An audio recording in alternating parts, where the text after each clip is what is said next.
Good to have you along here. It is 3 and Out on this Tuesday afternoon. Sorry about that, Ben. Had to turn the old headphones up. Christian's got those young ears. I got the doing radio for 2 days. Nothing. I got radio ears. I got radio ears at this point. To get the job done there. But good to have you along here on this Tuesday. Braves and the Phillies coming up later tonight. We'll talk certainly a lot about that. We'll look at the ACC. They've tried to fix their scheduling. We'll get to that coming up in just a little bit. Roddy Jones will join us, ESPN college football analyst, former Georgia Tech running back.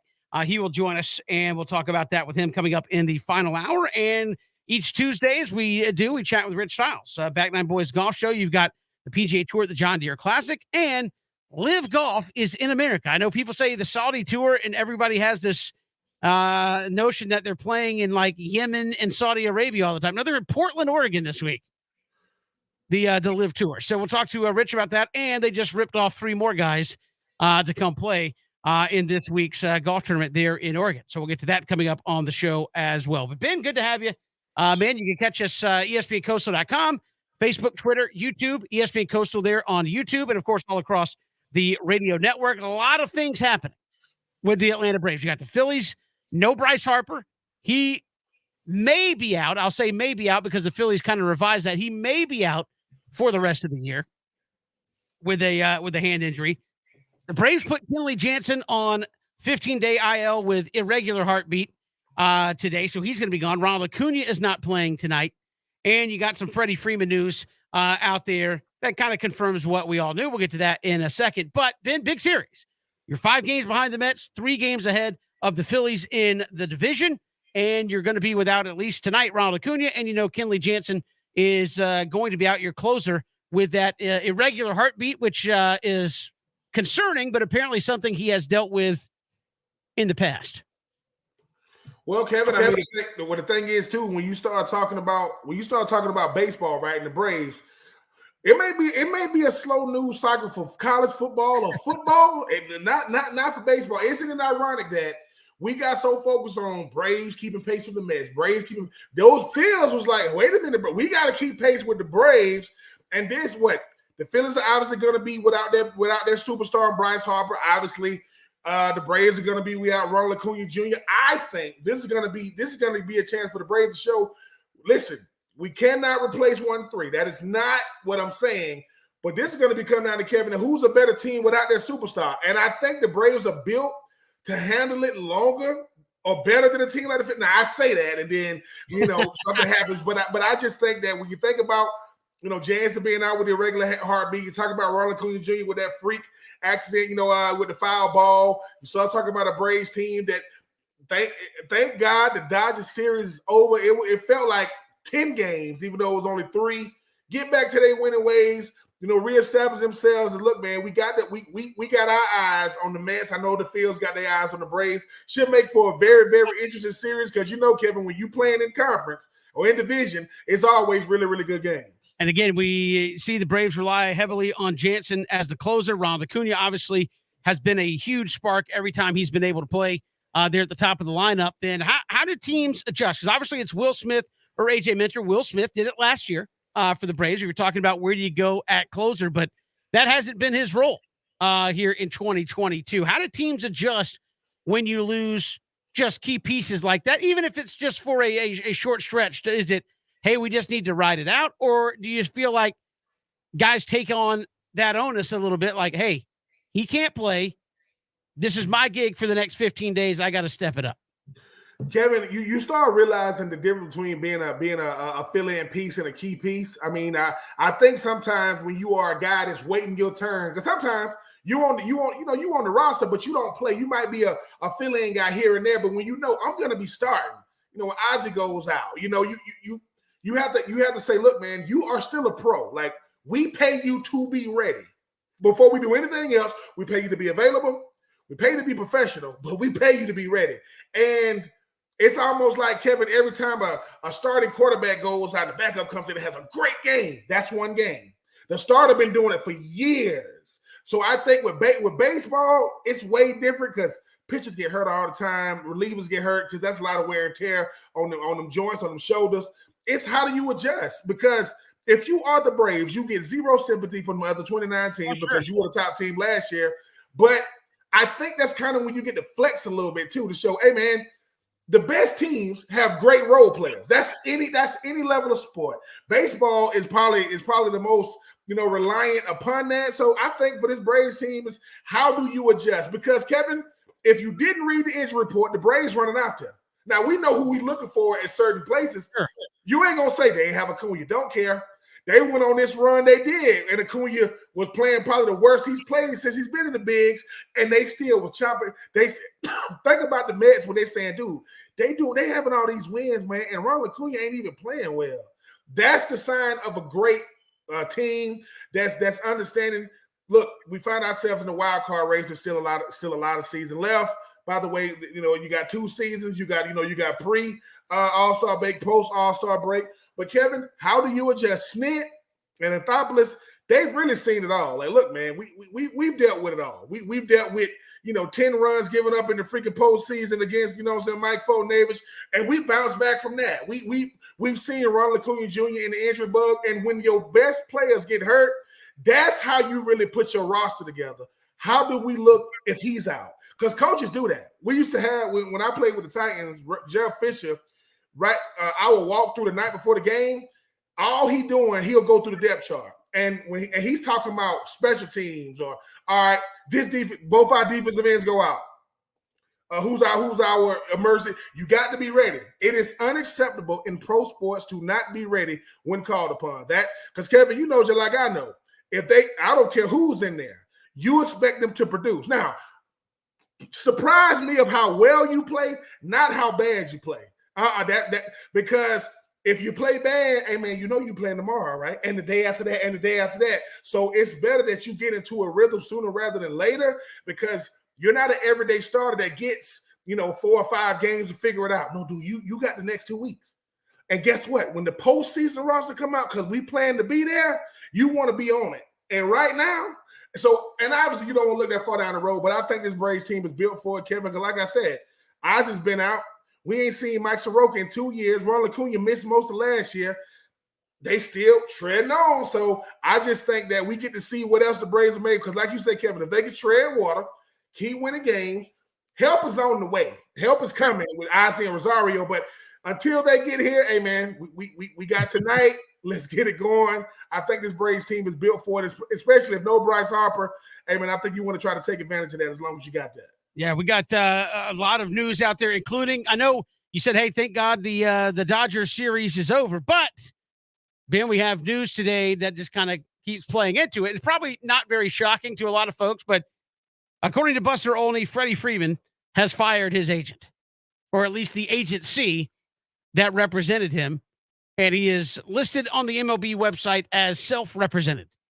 At this point, Buster Olney saying, Freddie Freeman had confided in family and friends that he was angry about the way it was all handled. You think? I mean, the dude had an emotional weekend there in Atlanta. I mean, you see again, you take pictures of moments and times, Ben, but you see the picture of Freddie sitting there kind of by himself on the bench. You see the tears from a press conference. Like the dude was wrecked 3 hours before the game at a press conference. Like emotionally wrecked. And then you come out and get the ring. Another emotional. And that's the least surprising thing that happened in the world of sports, is that Freddie fired his agent. Now, that same agency's got another client who plays shortstop for the Atlanta Braves. This ought to be interesting because, again, you saw the Dansby Freddie love fest. They go out to L.A. Charlie's running up to Dansby. That's Uncle Dansby. Woo! All right. Your guy just dumped the agency that we all know. I mean, there is no way you can sugarcoat this. The agent forced the issue, fumbled the ball, all that, and got Freddie to L.A. for not really much more money and got him out of Atlanta, which he obviously wanted to stay. Now, you have the Dansby contract situation where he's on an arbitration deal this year. He's playing at an elite level. I think should be an all-star easily representing the National League. He's going to get paid. Difference being, Dansby is a hometown Atlanta guy, Ben.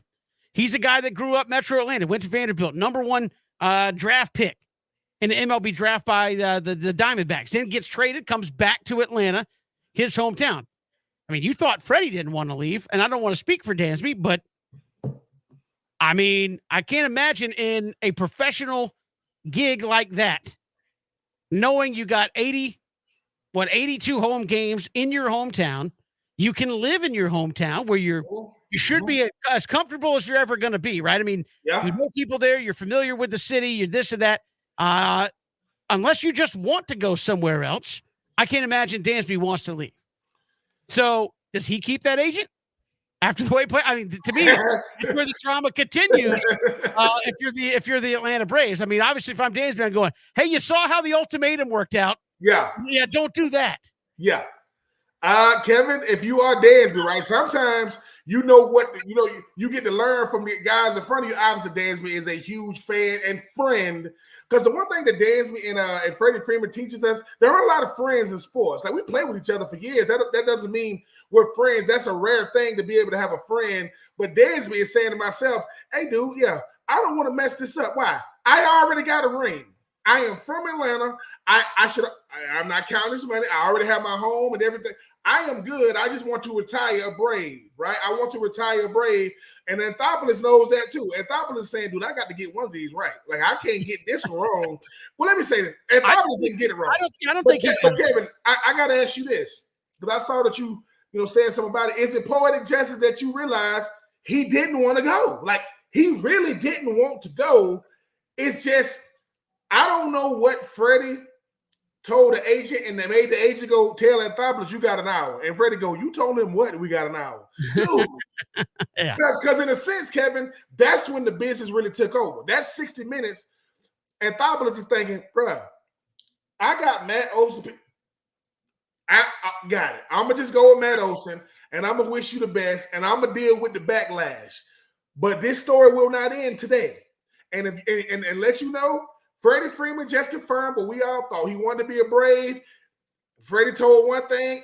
I could tell somebody, man, get it done. You tell them it's an hour. I did not tell you that. So, Kevin, it still hurts because he's not a Brave anymore, but it is a little soothing knowing that he still want to be a Brave. And Clayton Kershaw, ain't nobody asked you your opinion, man. You opened up your mouth. Now you got to deal with what comes out. Yeah, no, look, Ben, there's a lot of folks who aren't, business savvy in that respect when you're negotiating $1 million deals. I get it. But if you know anything about business at all, it usually doesn't work out when you give the guy with the money an ultimatum, right? Usually the guy with the money can give an ultimatum. But if you give the guy with the money the ultimatum, they're like, oh, well, okay, fine. I don't have to do that, right? And that's the hand that I think the agent played. And just, again, as this comes out in the light of day, as you said, Ben, what we all knew, again, your client wanted to be somewhere pretty. I mean, just look at what happened the last year. Wanted to be somewhere pretty, apparently, and you didn't do it, right? You played it completely wrong. And how much of this was, again, to be a fly on the wall, Ben, how much of this was, hey man, we've been negotiating with them for like a year and a half. What's the deal? Are we trying to hold them hostage for $2 more million? Like what? If I'm Freddie, like what I would be saying that, like, hey, what are they offering? Are we that are they giving us that big of a low ball? Like we've been doing this for a year and a half. What is going on? And then, to come and play the card that you played, obviously it didn't work out. But something interesting that Christian said. If this deal doesn't happen, and again, easy to write the history book on it, Ben, but if this deal doesn't happen, you get Freddie back. You obviously do not get Matt Olson, right? Is Michael Harris playing center field right now for the Braves? Wow. With Christian Pache is not hitting, but yeah, obviously he was part of that deal. Yeah, and Shane Langelier. But if this deal doesn't get made, is Michael Harris playing center field for the Braves right now? And once again, I mean, not only is Michael Harris not playing for the Braves, the biggest question mark coming into this season was Pache. That was going to be one of the biggest question marks. And we talking about his plate appearances. So Kevin, like I said, I'm not saying that, once again, Anthopoulos, do I got to take you to Vegas with me? Do I got to buy you a 3-piece suit? Do we got to come down the escalator when we standing behind you and your head tilted to the side? Because I'm saying, Kevin, that's what I mean when I say it's a lot more to it. It's like, I'm just saying, at the end of the day, Kevin, we end up getting a Michael Harris. You talking about Michael Harris and what he's doing and different things. So, yes, there is a silver lining in it, but it does make me feel good to know that we are the ones that got away. Freddie, thank you for clarifying that for me and Kevin. You are welcome, sir. Enjoy your life out there in LA. We will be doing our things in ATL. Yeah, you got 6 years. Look, again, Ben, this is like being in a divorce you didn't want to have happen. Because now there's look, I know people are like, well, couldn't you just trade Matt Olson for Fred? No, like the deal's done. He's not coming back. And Freddie knows that. 6 years, you're there. You want to be over here and you can't come back. Like that to me has got to be excruciating potentially for Freddie. I mean, time will heal all wounds, but man, as you said, there's a lot of Dodgers that got to be looking around going, good night. You gonna love us like that? Like, can we get a few tears squirting out the eyeballs, Freddie? We got a comment there on YouTube. If Freddie starts struggling after all the blubbering over the weekend, and there was a lot of that. Yeah, do Dodger fans come for him, Ben? They should. I mean, that's fair, right? I mean, if you are a Dodger fan, you're making it known that hey, you love us because you have to, but you in love with them over there. We've seen it, but. Kevin, 12 years is a long time for anything, man. And you think about a guy like Freddie Freeman, I believe he said, I'm going to be a lifer. I'm going to do the Chipper Jones. I'm going to play for one franchise. But once again, 1 hour of your whole negotiating life landed you in LA. And now we got Matt Olson and we got Michael Harris. So thank you, Freddie. I mean, I guess. Well, I mean, Michael Harris was in the Braves, but I don't think people thought he was going to be above Double-A at all this year, given how things went. So, kind of interesting to look at there. And again, I think probably I heard this said on Second Down, and it's true. Probably the bigger loss in Freddie's mind is you love the city of Atlanta. You love your teammates. You love the culture of the team, Ben. I think after winning a World Series. But I think, and again, you have to realize this. I think there's a realization if that deal gets done, even at 5 years, and I don't, as long as Freddie Freeman is average, if that deal gets done at 5 years and Freddie Freeman is average, number 5's hanging up off the side of the wall of the stadium. Without a doubt. No question. No question at all. And you might win another one with the Atlanta Braves. Who knows? You might get one with LA, but I think all that went away as well. You are a Braves great. Are you a Braves legend? You might be in the Braves Hall of Fame, but that number is not going up there next to Kevin, you know, like I know, your legendary status is how we remember you last. Now, how we remember you. What's the first thing jumping in your mind when I say Freddie Freeman? He left. That kind of stuff matters, man. For people that think that don't, that stuff matters. And Freddie, hey man, enjoy. I ain't seen your crib out there in LA. I heard it's nice. I don't know if you live in the hills or Calabasas or Rancho Cucamonga, but we over here in Truist Park doing what we do, baby. We got one. Man, I could tell, Ben, you've spent your time around the Kevin, I've watched a lot of movies. I don't know what the hell I'm talking about. You were in Oakland for a little bit. No. Listen, Oakland is the Bay. That's the Bay. That is we talking about SoCal. That's Southern California. It never rains down there. That's close to like San Diego, LA. You know, I was over there by Too Short, E40, and Marshawn Lynch. That's where I was at. Do you like Oakland? Or I did. Listen, Oakland, San Francisco, San Jose. Love it. Never ever made it on the Bay Bridge. But hey, man, I made it. Down 880. I used to like the Bay. Country boy out there. I ain't know what I was doing, but I made it. we got more to come here on 3 and Out. A lot of chance. Ben said a lot to talk about, not only with baseball, but college football, the ACC, with some big announcements today. We'll get to that next. It's 3 and Out on the Southern Pigskin Radio Network.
Good to have you back here, 3 and Out on the Southern Pigskin Radio Network. Kevin Thomas, Ben Troop. Hit us up on Twitter at Pigskin Radio. We are streaming live at ESPNCoastal.com on your mobile device with the ESPN app. You can also see us on Facebook, Twitter, and YouTube, as well as all up and down the radio network. But glad you're with us here on the show, Ben. Big news out of the ACC. They're dumping divisions after this upcoming season. So in 2022 will be the last with the ACC Atlantic and Coastal division. So the Coastal chaos, the Coastal craziness will be coming to an end, where they went through a stretch of, I think, 7 straight years, 7 different winners of the Coastal going to the ACC championship game. That's gone. And in 2023, you're moving to divisionless football, a 3-5-5 model, which is 3 set opponents, 5 other opponents to give you your 8 conference games. And then you will rotate those 5 with the other 5, meaning you will play the entire conference, both home and away, over the course of a 4-year span. So if you get recruited by, say, Florida State, by the time you are a 4th-year senior, you will have played everybody in the conference, both home and away, which I think what, a lot of people want. I don't know how the SEC is going to pull that off without going to 9 games. Yeah. Once Texas and Oklahoma come in, but just keeping it on the ACC here. So after this year, it doesn't matter anything other than how you play in conference. We're going to take the 2 best teams and play in Charlotte. Is that good? Is that better for the league to do it that way? Even though I know people have done some not revisionist, but some look back in history and say, well, that wouldn't have changed anything over the last 8 years but only one time. Yeah, but the schedules are now going to be a lot different, that you're not locked into straight divisional play with just a couple of rotators. I mean, the schedules are going to be all very much different from year to year. Is this a move that you think helps the ACC? Yes, and it helps the players. I mean, let's face it. Came a 25 go to Clemson. Came a 25 go to Florida State or Miami, right? But look at how this balances, in a sense, the playing field. When you talk about, if I'm a player that want to go to North Carolina, I want to go to BC, I want to go to Wake. Number one, if I stay for 4 years, I'm gonna get a chance to play everybody. But now this makes it so that the regular season, it really, really matters. And I'm not doing this all that craziness. It becomes something where people ask, how do you balance out power when you talk about the best teams, right? When you get rid of divisions, because on a set year, I'm thinking to myself, I got to win my side. I got to win my side first before I can even. Now I got to just win these games, because if the Virginia Tech, North Carolina States are having a bad day, and just say a Duke finds a way, because to me, let's call it what it is. That's the only way a team like Duke is going to ever have a shot. They weren't going to do it. Well, they did it one time, and everything kind of fell into place. And that's but Kevin, it becomes a, why should Duke have to wait, 30 years? Hey, man, 30 years ago, man, we was able to win this. Really? Yeah, man. Mm-hmm. No, it should be, hey, I go to said school. I play in said conference. We're going to play each other, home or away, within 4 years. And the 2 best teams going to play in Charlotte. Let's do it. Because let's face it, sometimes it gets confusing, because you just fall on the wrong side. You're going to do it. Ain't no way we can beat them. So forget trying to be, 2nd, 3rd tier. If I can't beat the best team on my side, it's a wrap.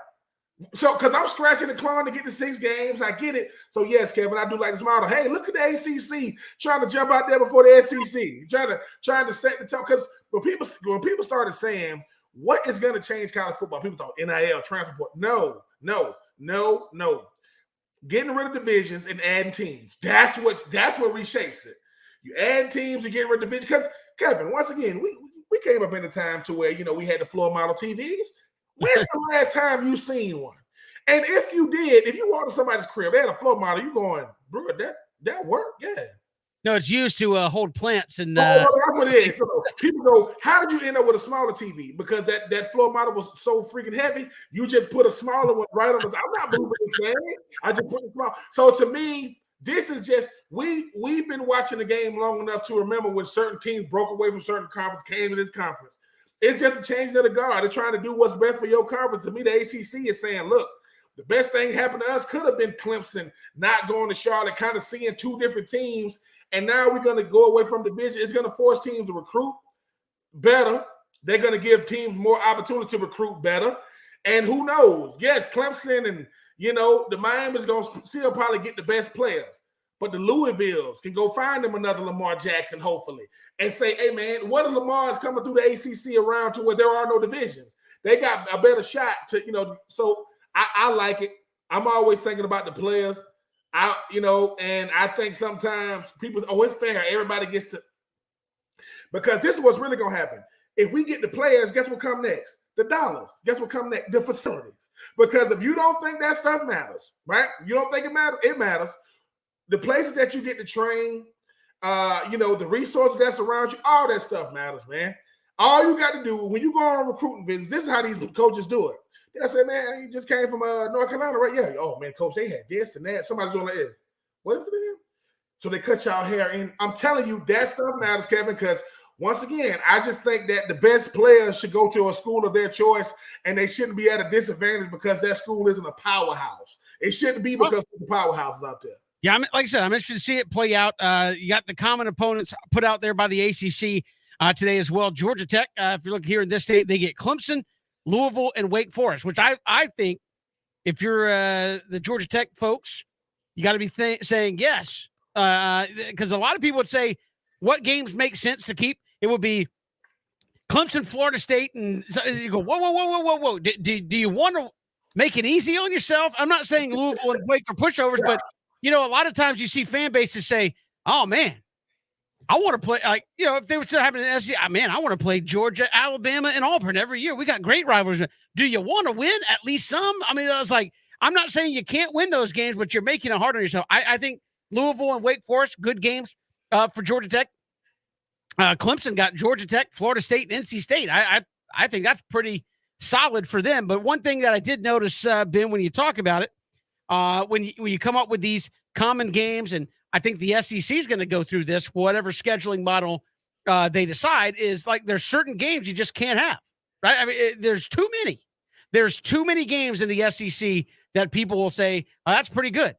ACC doesn't really have that. I think if you're a league that's trying to push competition, even push for new rivalries, this is a model to go to where you playing everybody more often. I didn't see a whole lot of games that needed protecting. Obviously, you wanted the triangle schools, Duke, Carolina, and NC State, to kind of play each other. They preserved that. I think Clemson and NC State, or Clemson and Georgia Tech, was worth saving. That's a good rivalry. Obviously, Florida State, Miami is one worth saving, and North Carolina, Virginia, because it is the South's oldest rivalry. I know Auburn and Georgia fans will get mad about it. It is the South's oldest rivalry. Georgia and Auburn is the deep South. There we go. The deep South. Yes. So I think for the ACC, that's one worth saving. I'm kind of surprised they didn't go after Virginia Tech, Miami. That's a Big East matchup. They've been in the Coastal Division. They've played each other every year. Surprised you didn't maybe put a little more credence on that one being saved. But I don't see a whole lot of other ones where I'm like, you got to have it, or just what are you doing? And so for the ACC, I feel like this is a move where you could actually encourage more rivalries, even if you're not playing every single year, because you're cycling through the conference more. I thought Georgia Tech and Florida State kind of had a rivalry thing going there in the last handful of times they played. I played 2 years ago and weren't scheduled to play for quite some time. Now you get at least two every 4 years, and while it won't be the every year in your face, it's still something that's not, hey, we played, now we're not going to play for 7-8 years. That it just dies at that point. So to me, for the ACC, you want to develop more interesting matchups. You want to have controversy. You want to have rivalries develop, play more often. It's that simple, right? Georgia and Texas A&M are not rivals. No. And under the current scheduling model, they would never be rivals in anything because they play twice in 16 years. Like Georgia will play Notre Dame more in a 16-year span. They'll play Texas A&M. Right, exactly. How that is. Yeah, it's just screwy. So I think for the ACC, Ben, this is a model that works for that league to try to develop better brands of football, more consistency, and more games that people, I think, can develop into trying to watch. So I like what they're doing, and doing it quickly, right? 2023, it's here. They've already put out the schedule for the next 4 years of who the opponents will be anyway, ironically stopping when the college football playoff contract comes up for renewal. But I think a good move all in all for the ACC. We'll come back. We got more to get to here on 3 and Out. The Falcons enjoying some off time, but they got a lot to worry about when it comes to on the field. We'll get to that next. It's 3 and Out, Southern Pigskin Radio Network.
Atlanta Falcons enjoying some downtime, but I'm sure if you're Arthur Smith, you are not enjoying the downtime looking at that defense and what it could potentially look like, Ben. I want to talk specifically about that linebacking group and how good it could be. And I don't mean that in a, oh, they're underrated. Like, oh, how good could this? I mean, like, how good could it be? You got a young man in Anderson who you drafted, and we've talked to several folks said, look, he is learning to play the linebacker position. So learning obviously doesn't equate to Pro Bowl status. I mean, the learning never stops. I get that, but if you are learning to play the linebacker position, that's tough. So you got Deion Jones and Rashaan Evans, former Alabama Crimson Tide linebacker. That's your two starting inside linebackers right now. Troy Anderson learning to play the position. How good do you think they can even be there at that linebacker spot on the inside? We know the problems on the outside, trying to rush the quarterback and all that. But how good can they be on the inside where your leading tackler now plays in Jacksonville and Deion Jones? A lot of people have said you've been a disappointment and you got to stop tackling guys 8, 9, 10 yards down the field. I mean, Kevin, for the Falcons' sake, you're gonna need them to be pretty good, man. They can't be subpar, because something we talked about before the show is you got weaknesses throughout this defense. AJ Terrell is bona fide. Grady Jarrett has been pretty solid since he's came into the league. Problem is Lorenzo Carter is a journeyman now, right? A 5th year in the league on a 1-year deal.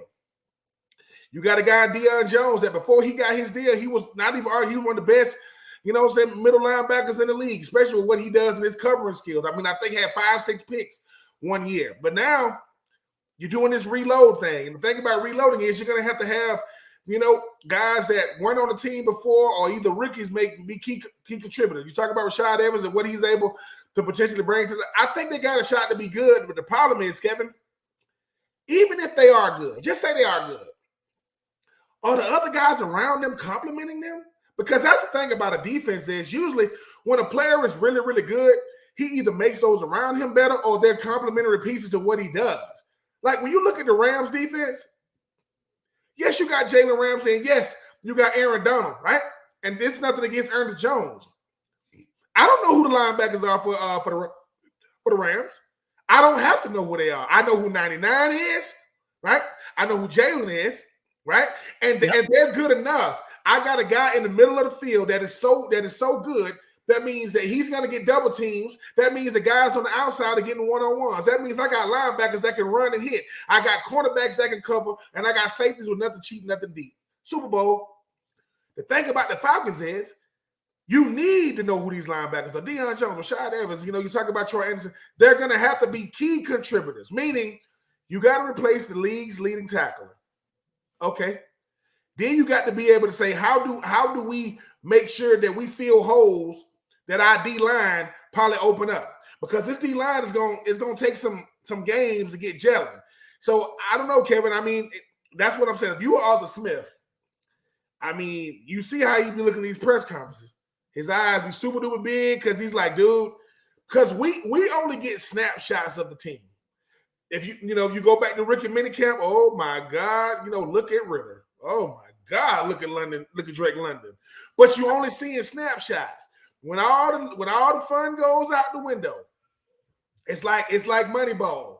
They going around the table. This guy, and listen, when Brad Pitt is doing this, yeah, y'all yapping, man. How do we win games? Oh man, we got to praise you. No. Don't tell me about replacing a freaking potential great in certain people's eyes. How do we win games? Schemes are put in place to help get the best out of those guys running them and to be able to be efficient down in and down out. That's a scheme. We ran plays during the week, and guess what? Norm Chow didn't understand this. Ran a play, got snuffed. Run it again, got snuffed. And that's against the scout team. You know what Jeff Fisher said? Hey, man, yeah, these are the best players in the world. Yeah, run something else. Don't spend your time trying to get caught on one play. And I think what happens with this defense is with Anderson and Evans and Jones, they might have to be the glue. They might have to be asked to do more, because when I don't have a quote alpha dog on the defense, what do? Panic. I'm not going to show it. I'm not going to show it these press conferences. But Kevin, it's almost like Listen, we're going into a playoff game and we got the worst starting pitcher in the left in the tournament. Yeah. But how does that change when I got the best start? Meaning the Braves last year, right? It's easy to use these scenarios. Everything just happened to click. That bullpen that was kind of during the year, it clicked in the postseason. And look at what it gets you. I think the thing about football is you only get 3 days to prepare for a game, right? And you go into it. And everything, and the goal of any defense is to shore up the holes, because all offense trying to do is expose the holes. Well, it's not a holes to expose. You don't got a good pass rush. You bottom of the barrel in pass rush. You bottom of the barrel in tackles per game and stopping the run. Now you got an old veteran Deion Jones who might be a camp casualty, a guy Rashad Evans that you brought in, and a rookie in Troy Anderson. And Troy Anderson is a question mark because while he's athletic, he's still very raw, which means, hey, man, he's athletic, man, but he got to see the play. He got to know the down and distance. He got to know the situation. That way he can react. The best players react. So we'll see, Kevin. But for my money, for Arthur Smith's money, for Terry Fondo's money, for Falcons faithful money, for that team as a whole, you're going to need your linebackers to be very, very, very, very like middle of the pack. You can't be, I mean, our linebacking core, we in the 20s. That ain't good enough. Y'all got to be closer to, 15, 16.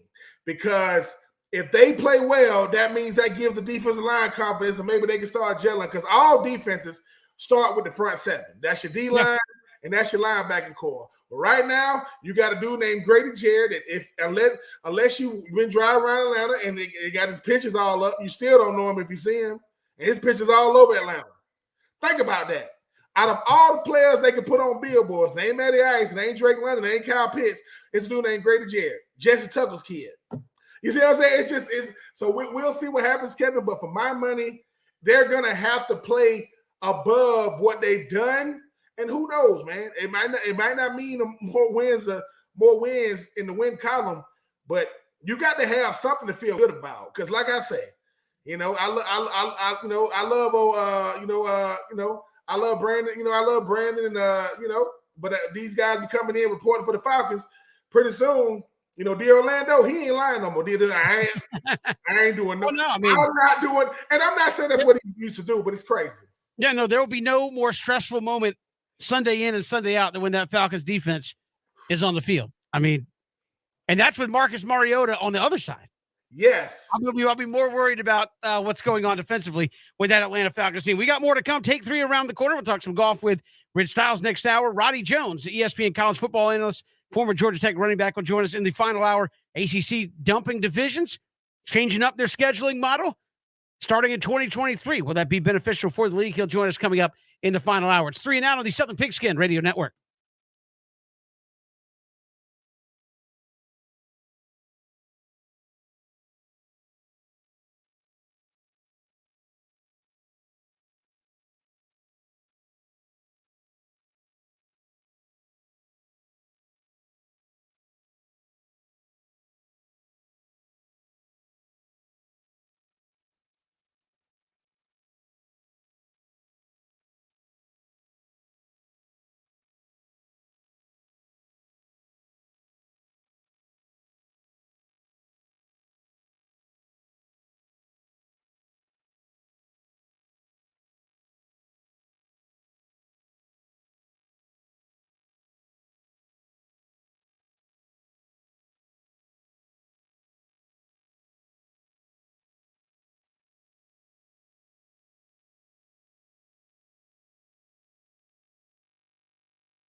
Good to have you back here, 3 and Out on this Tuesday. Kevin Thomas, Ben Troop, thanks for being with us. Hit us up on Twitter at Pigskin Radio. We are streaming live as well, ESPNCoastal.com, audio-wise. Video-wise, you can catch us on Facebook, Twitter, and YouTube. ESPN Coastal there on YouTube. Miss any of the show? Apple Podcast, Spotify. Go to YouTube. We'll get a video version of the show there every day in case you miss it. We got Rich Styles coming up next hour. Take 3 right around the corner as well. And a lot of things going on, including Freddie Freeman back in the news. We'll get to that coming up throughout the show as well. This has usually been where you tell me about a weird video you have seen on the internet, which provides you one, every day. Anything weird out there on the web I need to be checking out here? Extremely weird. Kevin, there's a video going around. It looks like 2 snakes, right? They're going in the cabinet. They're going in the cabinet. And the cabinet, you can see like the bottom. It looks like it's 2 of them. They're going up in there. Then the person, I guess the owner, puts the camera on the cat, and the cat's look on the cat's face is what we all saying. That cat like, you finna get the hell up out of here, right? We ain't staying here no more, right? Like the cat is like, what do you expect me to go open that cabinet up? I just saw what went in there.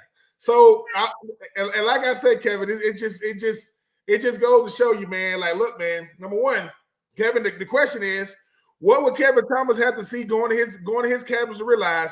Well, this house has served me and my family enough time. I guess it's time to move. Because when I saw it, I said, what is that? Is that 2 snakes? Not dealing with it.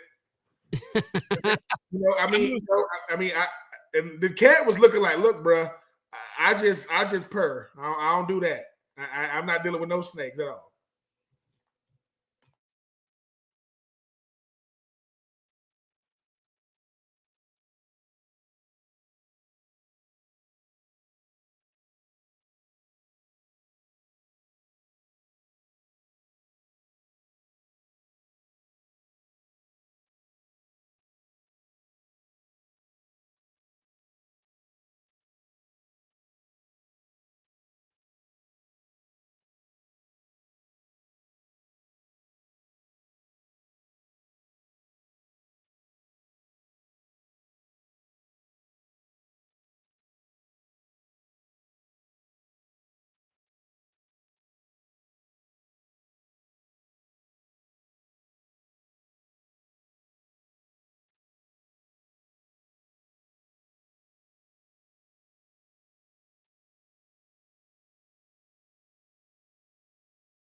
Great to be back. Hour 2 here on 3 and Out. Kevin and Ben, glad you're making us a part of your day. We'll hear from Rich Stiles this hour, talk a little golf as the LIV Tour is in the United States this week, and they just got a few more defections to the tour for this week. So we'll talk to Rich Stiles about that coming up in just a little bit. Also, Roddy Jones will join us in the final hour, ESPN college football analyst and former Georgia Tech running back, as the ACC updated their scheduling model. They're doing away with divisions starting after this season and picking up in 2023. So he'll join us coming up in the final hour. But first, Ben, let's take 3 here on 3 and Out. All right, take 1. Who benefits? What team, that is, Ben, benefits the most from the ACC dropping divisional play following this season? I think a team like North Carolina State, because Kevin, I think sometimes when we get caught up in the who's who, right? Let's face it, most conferences are built to try to make sure the best teams remain the best teams because they are the biggest sellers of the apparel or commercials or what may have you. NC State has always been a good team, but they don't get rewarded for good seasons like they should if you didn't have something like divisions, because they run the gauntlet. I mean, Kevin, you've won me over with the NC State. Will definitely NC State or ACC itself. They will play well against a good team and lose to a bad team. So I would say an NC State and a close second will be like a Boston College, because these teams, that are typically good but don't get the notoriety because they want to run the football. They want to play a certain style of football. I would say NC State won, even though, head coach don't really want nothing to do with the press conferences. That's a part of the deal. I would go BC at number 2, because I think that obviously, hopefully, a Miami would eventually, because that's the thing, Kevin. We get so caught up in the NC States and the Boston Colleges of the world. North Carolina had Sam Howell, didn't get it done. Miami is not going to lack talent, haven't gotten it done. And dare I say, it might be time to kind of like look at the new Florida State, because I think we're getting caught up in what they were. Sure. If they don't get rid of this current model, they might not find themselves going to Charlotte unless they visit, and they sure ain't going to be going to the play. Yeah, that was going to be my guess. I like your NC State pick there. Mine was going to be Florida State because, hey, you've gone through a downturn. You got to climb the mountain. Well, now you don't have to climb it quite as far.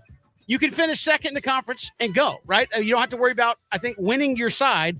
And there's a lot of folks that have looked at the current ACC setup, Ben, especially when Florida State started their downward trend, and said, you have Clemson, and then whoever wins the Coastal Division, and who the heck knows. Coastal Division was very balanced, but you could have had a 9-3, 8-4 team coming out of the Coastal Division because it was balanced and nobody really separated from the pack.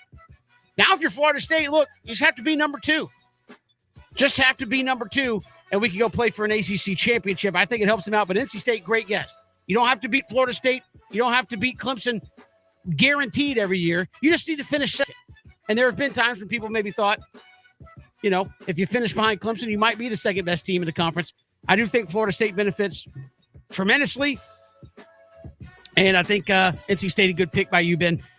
They're both on the Atlantic side. I think anybody you have said on the coastal side is like, well, they've been to the conference championship the way it was set up, and nobody's dominating over there. So you're good, right? If you could just win that side, you were going to go. I think this benefits some of those teams that were log jam behind Clemson to try to get there. All right, moving along. Speaking of that model, Ben, take 2.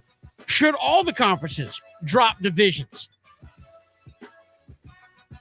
As I lost Ben. Should all conferences drop divisions and just take the best 2 teams? And while Ben is absent, I will say absolutely they should. I think it's a benefit for everybody. You get the best 2 teams in every conference. And I know people in the SEC, you love your divisional play.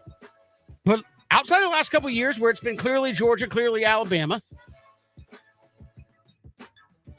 I think there's been times in the not so recent future, or the distant past, I should say, not so distant past, where Georgia and Florida were the 2 best teams. And they couldn't play. They had that game in Jacksonville, and then one didn't go. I think you've had times when Alabama and Auburn might have been the 2 best teams. Alabama, LSU, who have replayed in the national championship after that. Texas A&M, maybe a second team. So I like getting rid of divisions. Just play the conference. Give me the 2 best teams in the conference. It works too well, in my opinion, to have two teams just have the best two teams rather than divisional play. Because you get into this, well, that side is so much better than the other side, which is kind of what you have in the SEC right now, where it's Georgia and everybody else, and then Alabama, A&M, LSU, Auburn, Arkansas. They've had some of the where it's been really tough over there. If you just mix it up and play everybody, would the two best teams come from the West, or would the two best teams come from Georgia and Florida some years? Could. I mean, I know we love the SEC championship game as it is. Can you imagine if you just mix up the schedule and despite the loss by whomever in Jacksonville, they're still the two best teams in the league and they play for the SEC championship game? Georgia and Florida fans might be fist fighting in the parking lot after that, if that was the case. All right, Ben, I got you back here. Should you see all the conferences drop divisions to just take the two best teams? I was giving my case. Absolutely. Yep. I mean, because Kevin, this is the thing, right? It shouldn't matter. Like we just have to embrace these decisions that are made. Oh, it's the East, it's the West. Arkansas can't stand it. Arkansas done won 7 and 8 and 9 games, nothing to show for it, because they can't beat Alabama. They can't, it's like they had to run to the 2019 LSU. 20 whatever Alabama. You pick any one of them teams. Yes, I don't like division because it's not a true representation of when a team has an outlier year. You don't believe me? 2019 was an outlier year for LSU. Have you heard anything from them since? Exactly. So I just think that it should be based less upon who has the best record in the conference as a whole, and give me the top two teams. So, yes, get rid of the divisions because, Kevin, that seems to be the only way everybody's going to play each other. Like I said, Notre Dame has been to Athens. When last time Texas A&M been to Athens? They ain't going. Think about that. A team in your conference don't know. I mean, JT Daniels hasn't been to I think Texas A&M finally came to Athens once, but I don't think Georgia's going to College Station. Hasn't been to College Station to play Texas A&M and may not go for a while. Yeah, that's a travesty. Get rid of it. Play your conference more. Give me the two best teams. 100%. Agree. All right, Ben, moving along. Take three, and we'll get to more of this after take three. But apparently they got the hearing today for Deshaun Watson and the NFL and the punishment. Apparently the league is putting forth a recommendation of an indefinite suspension for at least a year. That's what Calvin Ridley got for gambling. Deshaun Watson has had 24 women accuse him of inappropriate conduct. I'll just leave it at that. And he has settled with 20 of them. Take three, what do you expect the Deshaun Watson punishment to be? I expect it to be a year minimum, Kevin. And like you said, when you really put it into context, we forget all about Calvin Ridley getting suspended for a year for gambling. But obviously, there are certain people, unfortunately, that will look at what Calvin Ridley did as being just egregious. You don't bet on the game. Come on, man. The thing about Deshaun Watson is this case seems to be just gaining traction as it goes. First, he gets the allegation. He was already out for a year. Then he gets the allegations. Then he goes to the Browns, even though it came down to the Browns and the Panthers and the Saints and the Falcons. Then he signed for the most guaranteed money in NFL history, and he hadn't played for a year. Then it come out that, he's not going to be convicted of any of these allegations. Then it comes out that he's settled with 20 of the 24. And now we finally get to, there is no way. The NFL is about reputation first, the shield second. And right now, Deshaun Watson being one of the faces of the NFL is not helping the cause. He's got to get a year because, Kevin, this is the crazy part. Outside of him getting a year, when it's time for him to get reinstated, like what happened? Because I'm telling you, this seems like the freaking trial that'll never end. I ain't never seen nothing like this. So it's gonna have to be a year, and it's gonna have. I do think the settling with the 20 of the 24 got him a year. I think they probably would have gave him 8-9 games, but because Kevin, what about those 4? Because are those going to trial? We still don't know. You got to give him a year for saving face purposes, reputation purposes. and just the perception, because that's all you really have in the league at this point. The perception of protecting women, which I think the NFL has done an incredibly horrible job of at this point. Yeah, I mean, I just look at it from what is done, as you said. I know settling does not mean you were guilty, but it doesn't look Yes. good either Yes. in the way you do that. But I mean, you gave Calvin Ridley a year ban for betting like $1,000 on the Falcons to win. I know that's not the point. You don't bet on NFL games. Everybody knows that, but gave Calvin Ridley a year for gambling $1,000 or so, $1,500 or so. Calvin Ridley said, but I mean, gave him a year for that. And you're going to give Deshaun Watson the same thing?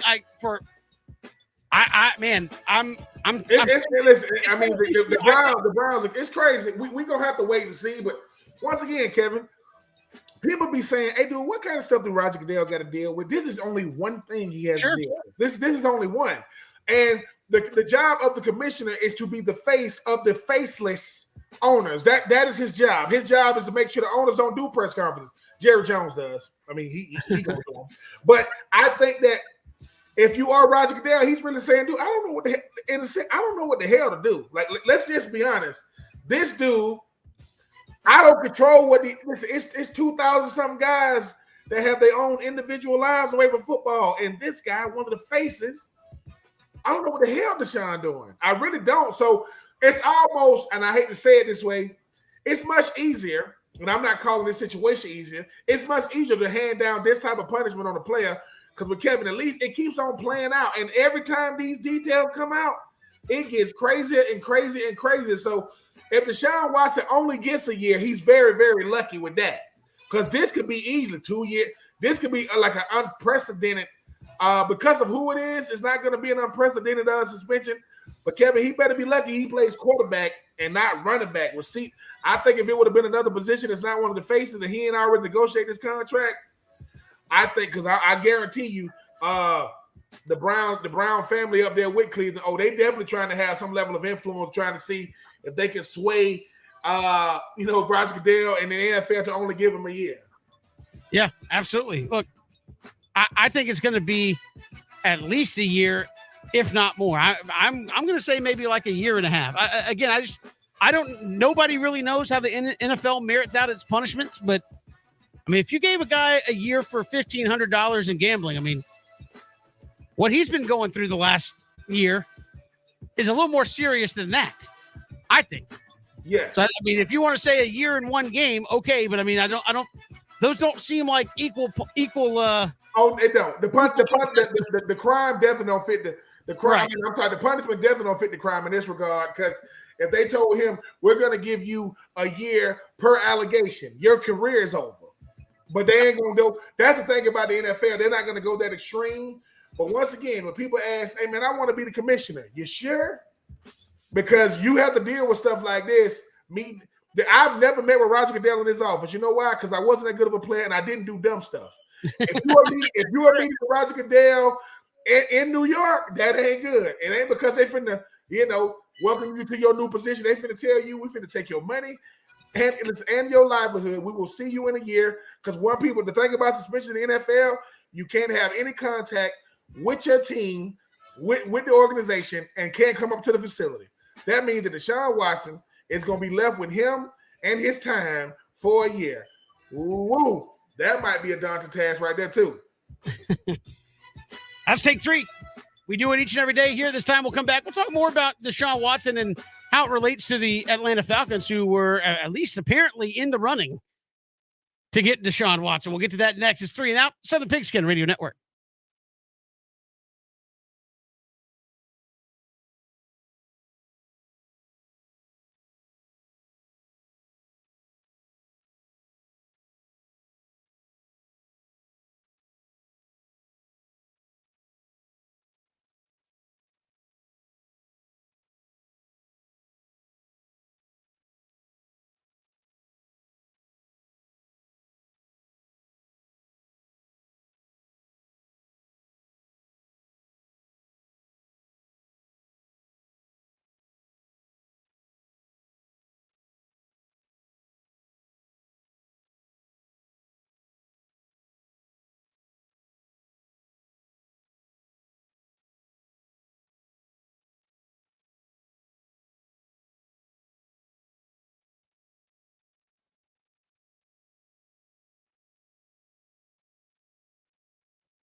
It is 3 and out on this Tuesday. Braves and Phillies coming up later tonight. Charlie Morton against Zach Wheeler. Heck of a pitching matchup.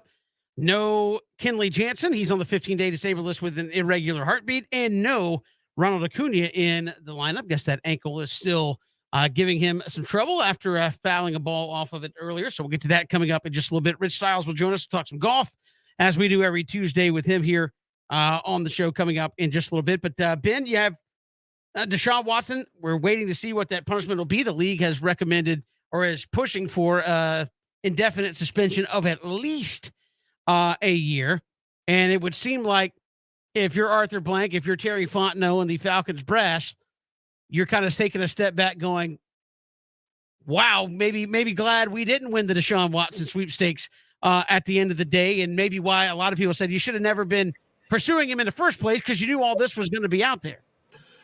Yeah, Kevin. I mean, you talk about dodging a huge bullet. Number one, while Terry Fontenot didn't like the fact that he didn't have no money to spend, I'm still trying to figure out where the hell the money was going to come from to even offer Deshaun Watson. Like, when you look at the fact that in the last 2 years, the only reason why you was able to sell Kyle Pitts and company is because you got rid of Julio Jones. But then you said you still had to deal with Matty Ice, salary on the books. And you get rid of Matty Ice, that's the only reason why you was able to sign, Lorenzo Carter and Tease Tabor and Hayward and different guys, or even re-sign, Cadell Patterson. Deshaun Watson, let me tell people this. When it comes to what goes on with players, they know everything that's coming. They're looking at, okay, can we withstand everything that's coming? Deal with the media, deal with the negative backlash, still get this guy. There's no way Atlanta could. Number one, Terry Fontenot, you're still trying to get your feet wet with this organization. They ain't taking away what you was able to do with New Orleans. The jury is still out on Arthur Smith. You don't know what type of coach Arthur Smith is yet.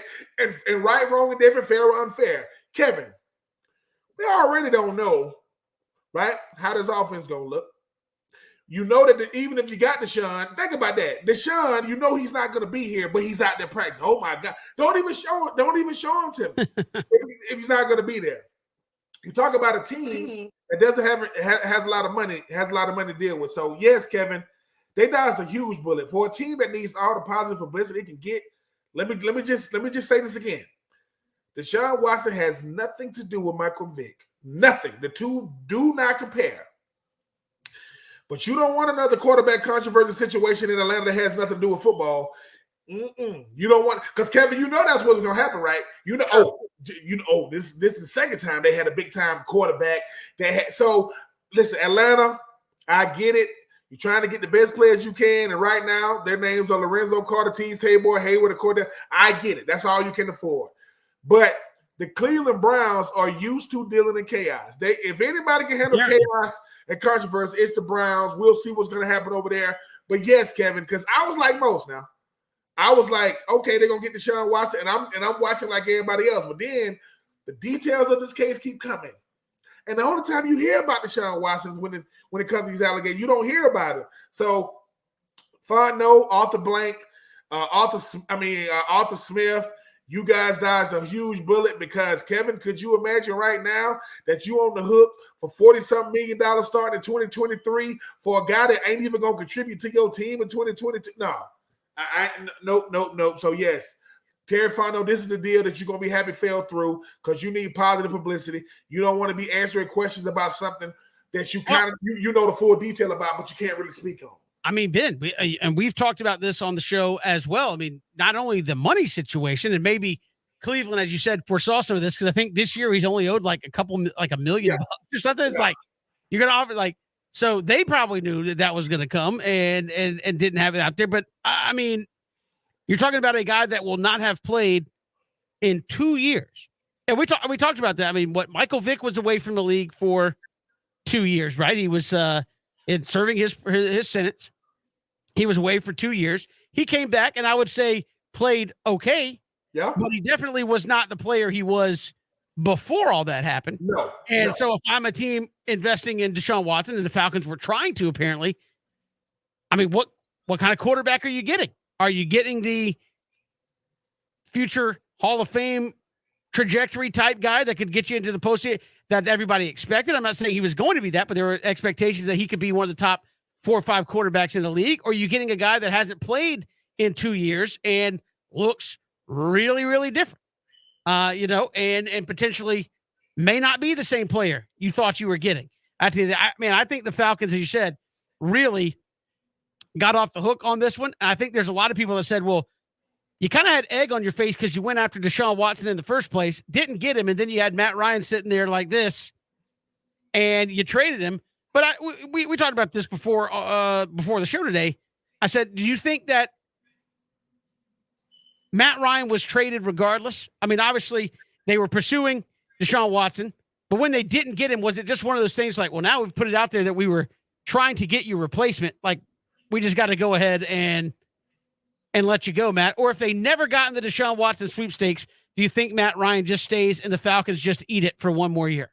Oh man, Kevin, I think they had to find a way to get Matty Ice on the books sooner rather than later because you're looking down the road. Like, okay, let's call it what it is. This isn't a playoff team.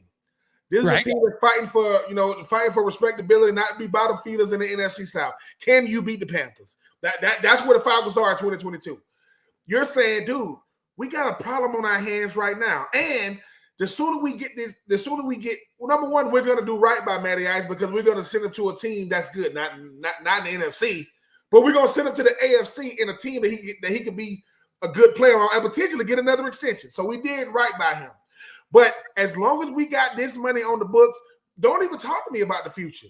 He's hamstringing us. One guy is counting that much money towards the cap. You start talking about $30 and $40 million. That's a bunch of players. You can get a bunch of players for that kind of money. So I think that they had to get him off, Kevin, and get him off the books. It's just I don't like the fact that they tried to use the Deshaun to get him off. They didn't have to do that. Like, we're trying to get Deshaun Watson. Well, so is Carolina, and so is New Orleans, and so is Cleveland, and so is Denver, and so is Seattle. Do right by the greatest player in your franchise. Hey, man, it ain't working out. We're gonna sing you in Indy. And if we ever have to play y'all in like a regular season game, don't do us dirty. I know you're gonna try to kill us if you do, but so no, Kevin, it's how you do it. But Terry Fontenot was saying, look, man, and I don't know if Arthur Blank has told him this. Let me show you what I can do with money. Because right now, since I got here, I got Kyle Pitts and no money to spend. That's what I've been given. I got receivers playing running backs, right? I'm trying to fill out a roster with no money. So I think, Kevin, they had to get him off the books. I just don't like the strategy of Deshaun Watson because you didn't get him. Thank God you didn't get him. All right. But you knew you were going to have to get if somebody's going to have to get rid of a guy, it's always harder with the guys like Matty Ice. Matty Ice is not bigger than the business. Joe Montana played for Kansas City. Shaq played for the Lakers, and when he thought he was going to be in Orlando. Things happen. How you move on has a lot to say about it. And Terry Fontenot was like, dude, we got to get Matty Ice off these. Dude, Matty Ice signed for what? 3 big deals? He signed for a lot of money with Atlanta. So that last one, you know it was going to hurt him because I think he signed his like a couple of years after Julio signed his. Like, dude, that's too much money for 2 dudes. That's pushing 40. They're closer to 40 than 30. So they had to get rid of it, Kevin, but I think that Terry Fontenot in 2023 and company, they're going to have a lot more money on the books because a lot of money is coming off the books, and you can see what type of team you can put together. But if you would have went out there and gave a guy who you know was not going to play for you the biggest fully guaranteed contract in ever, how do you make that make sense to me? When's the last time? Yeah. That would be like Mike Trout signing for the biggest contract in MLB history, and he's not going to play for the Angels for a year. What? He ain't going to play for us this year. But, yeah, when he come back. So you got to make it. If I'm giving a person that much guaranteed money, I need you every day on this field. But that'd be the Browns' problem because it might be more of a problem because if he does get suspended for more than they thought, that money is guaranteed. They might still have to be paying a dude that ain't even playing for him and that ain't injured. Yeah, and that can just ruin your franchise when you're playing guys that can't play for you at the end of the day. We got more to come here on 3 and Out. We'll chat with Rich Stiles, host of the Back Nine Boys Golf Show, when we return all across the Southern Pigskin Radio Network.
But if you call it on my house, I put the weed in the back, girl. What's up with Steve and the Jack, girl? Oh, oh, oh.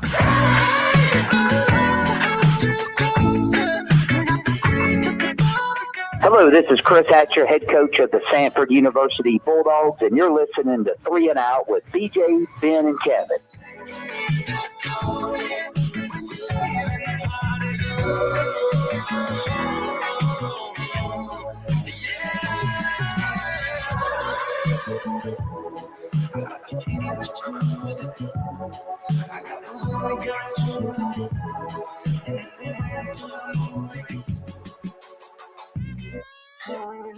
Good to have you back here, 3 and Out on the Southern Pigskin Radio Network. Kevin Thomas, Ben Troop, glad you are making us a part of your day. We are streaming live, ESPNCoastal.com, also on Facebook, Twitter, and YouTube. And each week on the show, we talk golf with our next guest, Rich Stiles, who joins us here on 3 and Out. Rich, welcome. How are you? I'm doing great, guys. Hope you are. Yeah, we're doing fantastic. I know we've talked to you in the past, and I know you get tired of talking about the Live Tour, and I know a lot of golf fans who enjoy the PGA Tour product get tired of talking about it as well, but they keep making news, and it seems like these two leagues have some pettiness going back and forth. Every time there's a presser, a news drops from the other league and vice versa, but you have an event in the States. I think a lot of people here Live Tour, they think Saudi Tour, they think these guys are playing in Saudi Arabia and, Egypt, the Middle East, all over there. No, this is in Portland, Oregon this week, and it coordinates with, yet again today, 3 more guys. You could say of little or no consequence to the PGA Tour as a whole, but 3 more guys leave and move on to play on the Live Tour. Yeah, I mean, yes, there is some more guys going. But I think, the bottom line, I mean, you have a guy like Bryson DeChambeau who said he was going to support the PGA Tour. And then 2 or 3 weeks later, at least he came out and told the truth, that it was a business decision, meaning it's all about the money. I get more money and I don't have to play as much. But these guys are going to, for the money, are going to make these moves. Matthew Wolff, he's been out injured. He may be coming back. The number 2 amateur, he's never played on the tour. He's played, some mini tour events. He played in college.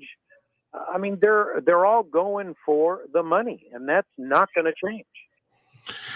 And Rich, even sticking with that, I mean, you talk about the Live Tour. I mean, all they care about is getting the players and the publicity, right? Obviously, they got the money that nobody can really match the money that they're giving these players. But are they winning right now as far as like the players and the publicity that obviously they want it? Because the tournaments are always going to be lackluster because everybody might not tune in. But are they winning as far as like their overall strategy? I mean, no. I don't think the Live Tour. I mean, for the format, I think, is not really great for viewing as a watcher, whether it be on the internet. I mean, which they didn't have many people watching. It's a shotgun, so you eliminate a lot of the drama where they're all coming up and they're one shot behind. I mean, you don't know where anybody is. I mean, the winner could be on number 4, and the potential winner could be on 17. A shotgun start, they all finish roughly about the same time. I think the Live Tour is probably going to be here for a lot longer than a lot of people would like, that like the PGA Tour, like watching golf. Eventually, they'll probably be on TV somewhere. It'll be interesting to see because the format, I think, is not good for viewing. And I think there's a lot about the Live Tour that is going to be a lack of, besides the drama, but excitement for the fans. It'd be interesting to see how many fans show up at Portland this weekend. Yeah, I mean that's the ultimate thing as to whether or not you get a partner to put it on TV, right? Rich, is if people show up, obviously start putting eyeballs on it. But my kind of thought is, how do you think the PGA has handled it? I think, to me, they've kind of been lackluster in their approach. It seems like a lot of the PGA fans and golfers have been like, okay, those guys are leaving. They're going for the money. It's been more to shame the guys as over the hill. They're not going to win majors. They're just, they're kind of the twilight. They're taking the money grab. And now you're going after future talent, which I know one guy, as you said, I had his name written down, Eugenio Shakara, I think plays at Oklahoma State. He's not played a professional tour, but he is the number 2 ranked amateur in the world. I mean, that is a talent that would have gone to the PGA Tour to try to be one of those up-and-comers. Is there a point that you think the PGA Tour, and I guess the PGA Tour fans at large, if there's a move that's made that might actually have fans go, I can't believe that guy left, instead of, it seems like it's been kind of like, it's not a big deal. That guy left, it's fine. And yet more guys keep taking that jump. I think, a lot of people might have been surprised with DJ, might have been surprised with Bryson. I don't think we're not surprised with Patrick Reed, who left. And by the way, Patrick Reed, said, a few months ago that PXG was the greatest company in the world, and he was proud to be part of their team. And now he is off their team, and I believe that's because of the owner, a former United States Marine, who is for the USA and for the PGA Tour. So Patrick Reed has lost his PXG sponsorship, which is no big deal to PXG, no big deal probably to Patrick Reed because of the money that he's spending. But, the bottom line is, yes, they're taking some will be a surprise. There'll probably be some more coming out to go. But the bottom line is that they're going for money. They're going for guaranteed money. And this year, there's only 8 tournaments. Next year, there's going to be 12. The year after that, there's going to be 14 or 16. So, these guys that are saying they want to play less, well, they may be going for the 3 or 4 years, but the LIV Tour eventually is going to get up to, 18, 20 tournaments. If you count in some of the other WGC events and some, these guys are going to be playing just as much as they were on the PGA Tour, except they're getting guaranteed money. That's a big deal to them, and that's the big step that the LIV Tour has taken. I think the PGA Tour, which was your original question, I think the PGA Tour should have responded to what they're doing now. They should have done that last year. Phil called them excessively greedy. Now they've come up with $160 some odd million in additional monies for various tournaments, raising the prize money in some others. They could have done that last year when LIV was already talking about, and it would have been more proactive. And now I think it's more reactive. And Rich, obviously, you mentioned this on your show on Saturday this past weekend. One of the hurdles that is going to come, I think right now everything's all good for the guys who have gone over because the majors are still in play. Augusta has said nothing. The Open Championship in July is like, yeah, they could play. It's fine. And I saw a couple of articles today about they're trying to get involved in world golf ranking points. Explain to folks why that matters. If guys have exemptions, but why getting world golf ranking points, why does that matter? And if they get it, what kind of a big deal would that be? Well, if they get it, the big deal is going to be that will help them get into some of the majors, will help them get into the Masters, because those are all based on world ranking points. And if they don't get world ranking points, which is still up in the air, they've applied for it, but they've not been approved for it yet. By the way, PGA Commissioner Jay Monahan is on that committee to approve or not approve. The interesting fact is, if they don't get approved, then these guys that are saying that they're leaving, then their majors are probably within a year or two, they're going to be totally out of the world ranking about being able to play in any of these majors. So there's still a lot of things up in the air, but I think right now the biggest point is, are they going to get world ranking points? And if they do, they're not going to be as much as a PGA Tour because they're only playing 54 holes compared to 72 holes. And Rich, with that being said, I mean, with the world rankings and different things, all these different factors, is this going to open the door for some new faces, some new stars? The thing about golf that's different than any other sport, a new face could come along and be the face of it. It might not be for a year or two. Is this going to pave the way for maybe some new faces to kind of come into the limelight, especially with those who are sticking with the PGA? Well, I think the biggest thing is if, the world ranking points is everything. I mean, world ranking points get you into the majors, get you into the WGC events that are no cuts, that are a lot of money. They get you into the Masters. And, I think the biggest thing is people are wondering right now is, will the Masters support the PGA Tour? They're an independent group that carry on their own tournament and kind of also make up their own rules. But will they support the PGA Tour? And what will the USGA do in the near future? What will the R&A do in the near future? So those are some unanswered questions that I think those decisions are going to be coming up here in the next few weeks, maybe few months. And I think that is going to make a big decision. These guys who went for the money, they'll say, okay, I got money, but now I can't play in the majors, which is really one of the reasons why I play, especially a guy like Brooks Koepka. That's the only reason he plays is for the majors. Right. Rich Stiles, Back Nine Boys Golf Show, joining us, Rich. And you mentioned Jay Monahan on the committee that could determine all that. Obviously, I mean, is that conflict of interest? I don't know. Can they get it without his vote? Or is that pretty much tell you it's a done deal? It ain't happening. I mean, if your competitor has a vote as to whether or not you can get rankings points, I mean, that seems like a done deal. You're not going to get it, right? Well, I don't think it's a conflict of interest. I just think that he just happens to be, and the other, companies are also on that. I mean, the R&A has a representative, Masters has a representative, USGA has a representative, the DP World Tour. All of those folks have a voice and a vote.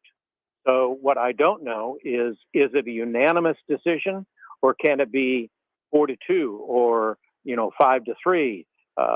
So we don't know those particulars about the world ranking governing board, but I think there's a hurdle, and yes, they've applied for it, but again, even if they get it, they're not going to get as many points as they will with a PGA Tour event. And even if they get approved, because they don't get as much because they're only playing 54 holes, that means they're not going to get enough points, and that may be that they short some points because they're not getting in as many points as they need in a tournament in order to get into a major. And Rich, you mentioned that the PGA is already, you speak of they should have made these punishments or sanctions a year ago. They giving that they raising more money for the prize money and things of that nature. I know that you talk about as many tournaments. If you're on the Live Tour, you're gonna be playing even more golf. Is the PGA ready to stick with these type of sanctions for the I guess for as long as they're gonna be? Obviously, the PGA ain't going nowhere. Are they ready to stick with these sanctions? Or do you see them caving one day and saying, you know what? Can the Live Tour and the PGA coexist together? Well, Ben, I'm having a hard time hearing you, but I don't think it's going to change. I mean, I think the PGA Tour is going to continue to react. As I said, I wish they would have been more proactive, 6 months to a year ago when they knew that Live was going to be an issue, especially with the amount of money that's behind that tour. Some things are still to be decided, and I think it'll be interesting to see what happens in the near future. But their format right now, to me, is not something that I would sit down and watch. I may watch out of curiosity, but I probably wouldn't stay very long. Rich Stiles, host of the Back Nine Boys Golf Show, our guest. Rich, appreciate the time. Okay, guys, thanks. Appreciate it. And you can hear Rich Saturday and Sunday mornings at 8 a.m. And Live Tour is in the States this week in Portland, Oregon. So you've got that going on, and you've got the John Deere Classic PGA Tour stop, obviously, in the States as well, going on at the same time. Live Tour will be done on Saturday with just 3 rounds, and obviously the PGA Tour running its standard 4-day event there. So, I got 3 more guys. Matthew Wolff, who, as Rich said, 2019 NCAA champion, still just 23 years old. I think 57th in the world rankings, something like that. And Eugenio Chacarra, number 2 amateur in the world. So, to me, you got names, maybe they're older names, but you're also going after younger talent, Ben, probably not paying them as much, obviously, but now can you develop names if you're getting young talent out on your tour? I think that's the other piece. And again, I mentioned that to Rich because I see a lot of guys, and again, you can have your thoughts on it, but it seems every time a guy leaves, the thought from the common casual golf fan is fine that Well, how many of those guys can you just keep saying, well, this guy left and this guy left? You're like, well, that's fine. That guy's a jerk anyway. I was like, I don't think you can just keep saying that about everybody that leaves before you go. I mean, there's a reason. It is money, but I mean, you keep losing guys that should be playing with you, guys that should be making a name on your tour, and they're leaving. One, why are they leaving? And how many times can you just say, that's okay? Well, I mean, I love Rich, but Rich was talking about, guys like, Bryce DeChambeau or different guys, Brooks Koepka, whomever, they only playing. No. All the guys in professional golf play for the money. All of them, not just some. I get some play for majors, but Sure. once again, Kevin, I got tired of playing golf for free, so I got my pro card and I got on the PGA Tour. The problem is, I got into this thing to make as much money as I can. Yeah, it's great to be number one. It's great to be ranked number one in the world and all these different things. But that help. At the end of the day, Kevin, you're giving me, if I got $100 million, I'm the best in the world. I don't care what you say because my bank account is a reflection of that. Yeah, we got more. Hey, we got more to come. It's 3 and Out, Southern Pigskin Radio Network.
Welcome back to 3 and Out. Kevin Thomas here with you.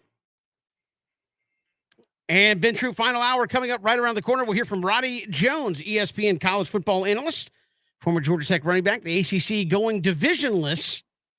And we'll get you ready for Braves and Phillies coming up.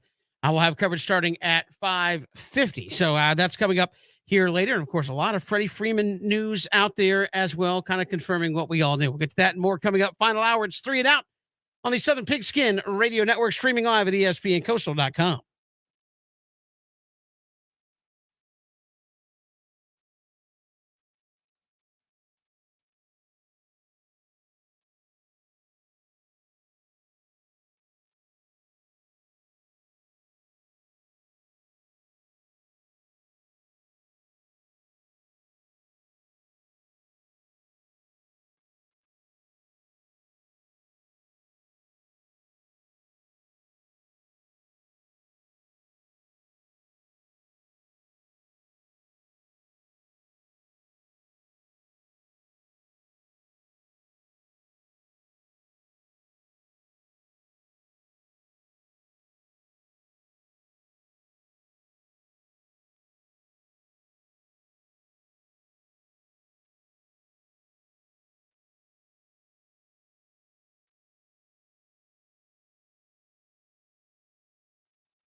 Great to be back. Final hour of 3 and Out on this Tuesday. Braves and Phillies coming up 5:50. We'll have pregame coverage. Charlie Morton, Zach Wheeler on the bumps, respectively, as the NL East foes get together. Braves are 5 behind the Mets, but 3 games ahead of the Philadelphia Phillies. Ben, we'll get to that here in just a moment. Roddy Jones will join us coming up in about 15 minutes. ESPN college football analyst and former Georgia Tech running back, as the ACC makes a decision to go divisionless coming up in 2023 and how that affects the league. So we'll get to that coming up in just a little bit. But Braves getting ready for the Phillies. Ben, Freddie Freeman, the big news, fired his agent today. So you have the big teary homecoming with Atlanta, the sobbing, the crying, and then you fire your agent over obviously the way it all went down. I mean, this is a strange look for a professional athlete, Ben.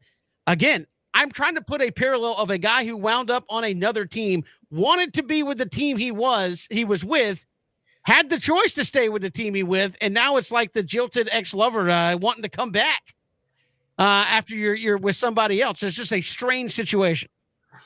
I mean, the only parallel I can think is maybe Antonio Brown when he left Pittsburgh and they had to go out there with the Raiders, even though they gave him his money because it was going to be something different. But this was such a different situation in so many ways, Kevin.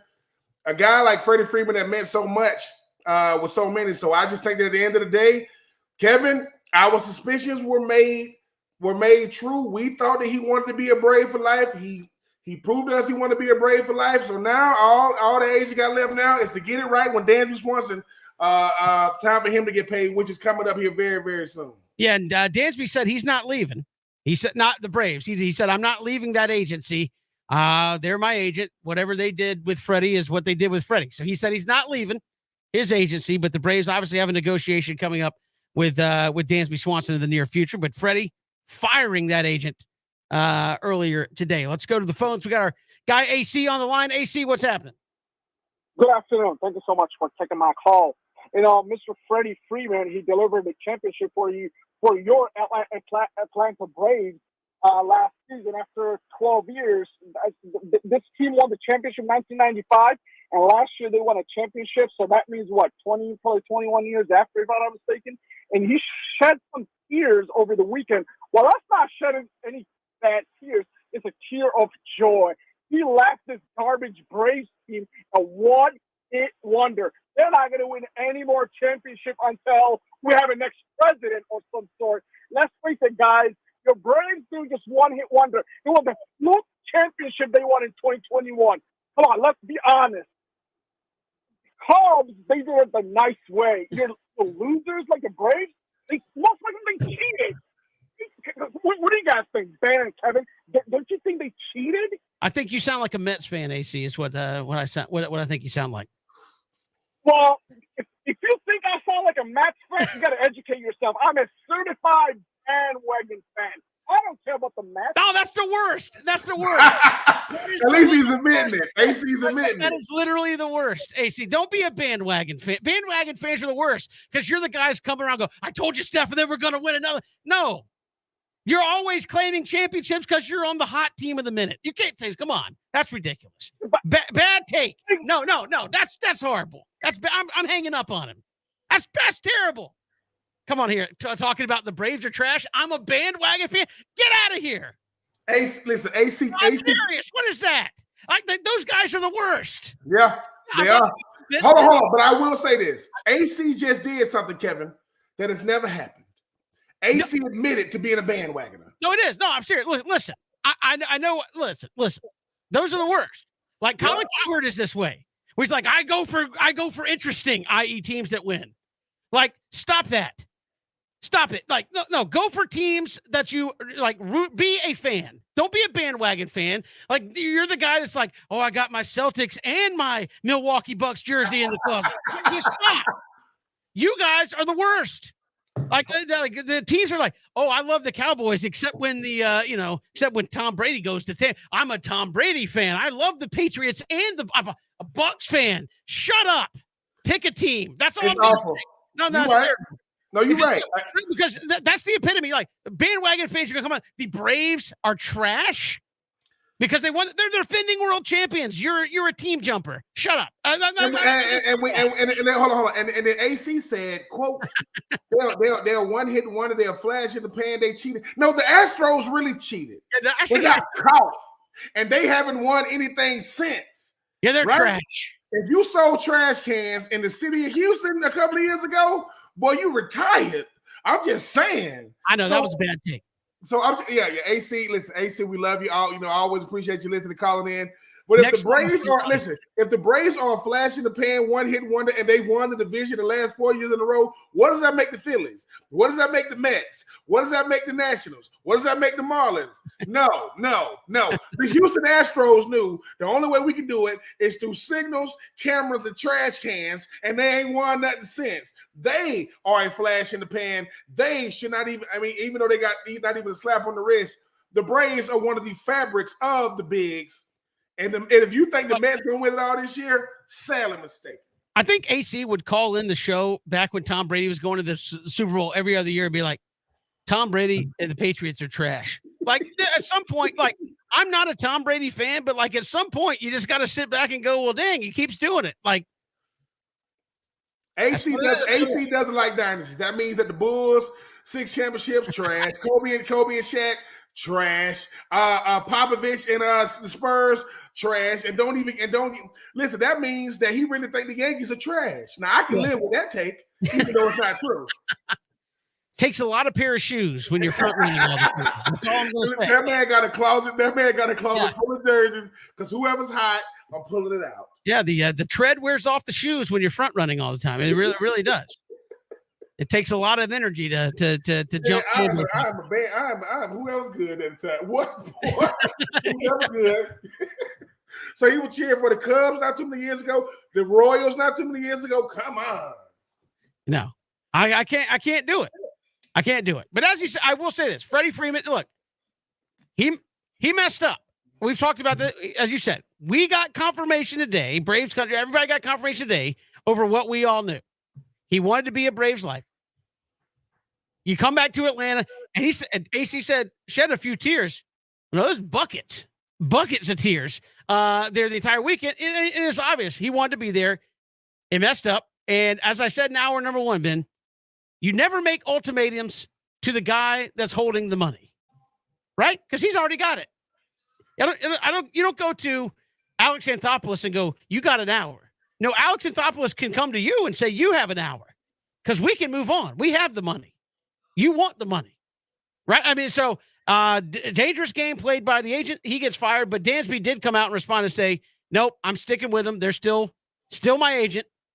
And there will be a negotiation coming up with the Atlanta Braves really soon because he's on a 1-year arbitration contract. So that's going to be happening in the future. Does that give you pause, Ben, when you say, look, you had a publicly bad, I don't know if it's a bad deal, but you had a bad dealing with an agency. I know people like to say, well, just be professional, right? Be professional. You're not going to like everybody. I think there is professional, but you had an agency come to you with your star player and give you an ultimatum. And you gave, in the line of day, you gave him a fair deal. It wasn't like I could see an agent say, listen, come on, man. You're offering $18 million a year for a guy that's worth, 20, 30 million, whatever. Okay. You didn't undercut him that bad. So I wonder what the posture of Alex Anthopoulos and that Braves front office is towards that agency right now, saying, I mean, are we going to have to do this again? Like, are we going to be negotiating with Dansby and then you're going to come in and say you got 30 minutes? Yes or no? Is that how we're going to play it? Like, I mean, I would wonder what the temperature of the room Braves front office is right now about dealing with those guys. I think all the leverage, it's still with Anthopoulos and company, Kevin. Because like you said, when the agent of Freddie Freeman tells Alex Anthopoulos you got an hour, bro, we just waiting on the yes or no. We're not giving you more money. We've already offered you the contract. We're waiting on you to say yay or nay. Well, he wants an extra year. We're not giving the extra year right now. Those type of things can be negotiated down the line. Freddie Freeman wanting to be a Brave for life. It is your job to make that happen. Just because we ain't giving him the numbers that he wants don't mean we ain't giving him what he's earned. There's two totally different things.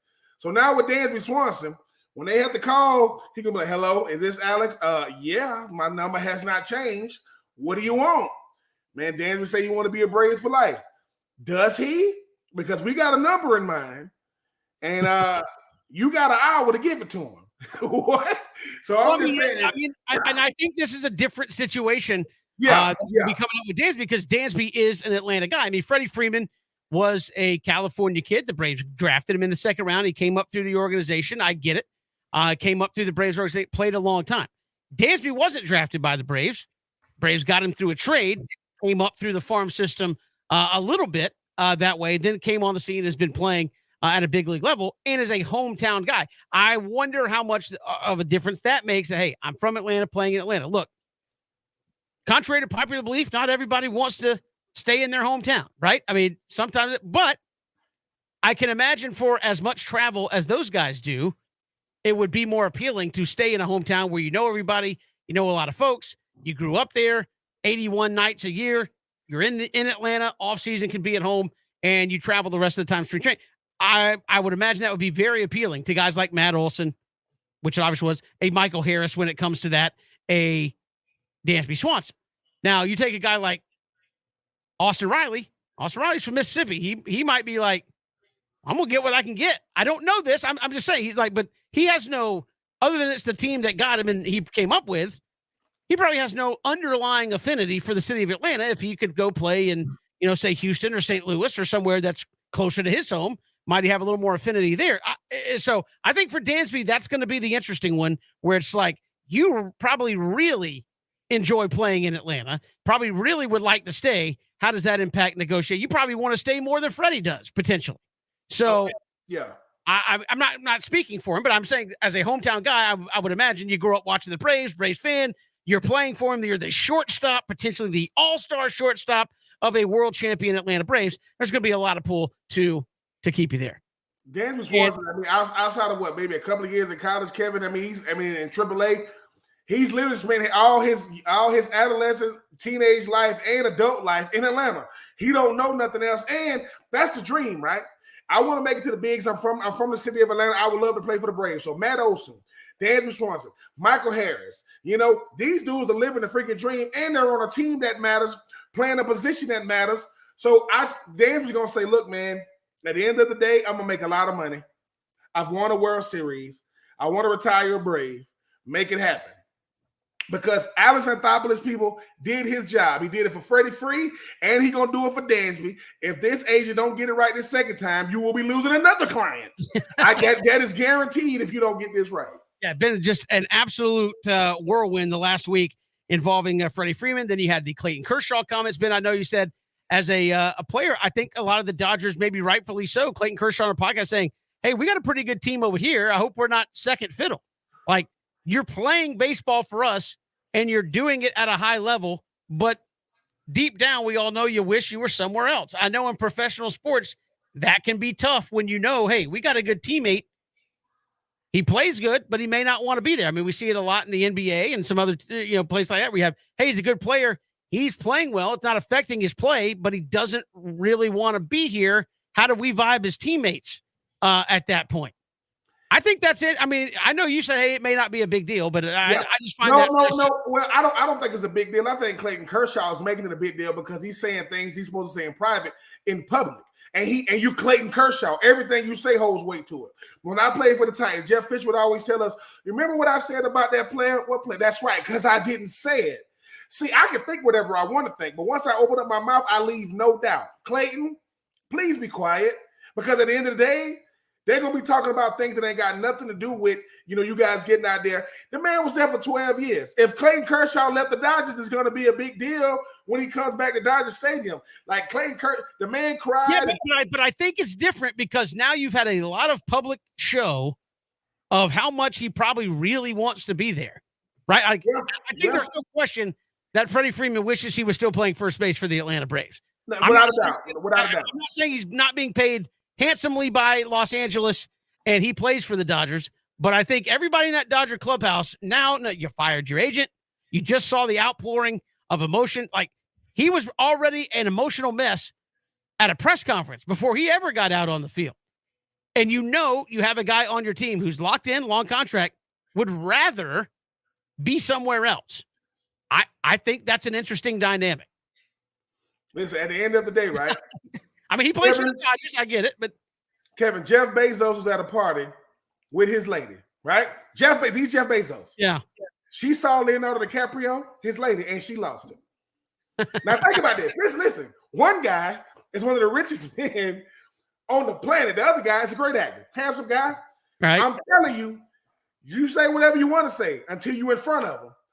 Freddie Freeman, I'm gonna come back to the Braves, man. It's gonna be cool. I'm gonna do the press conference. It's gonna be cool. He got off that plane and it wasn't the same.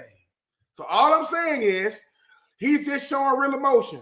Yeah. Cause you know what Clayton Kershaw was saying, if I left the Dodgers, would y'all show me love like this? Leave and see.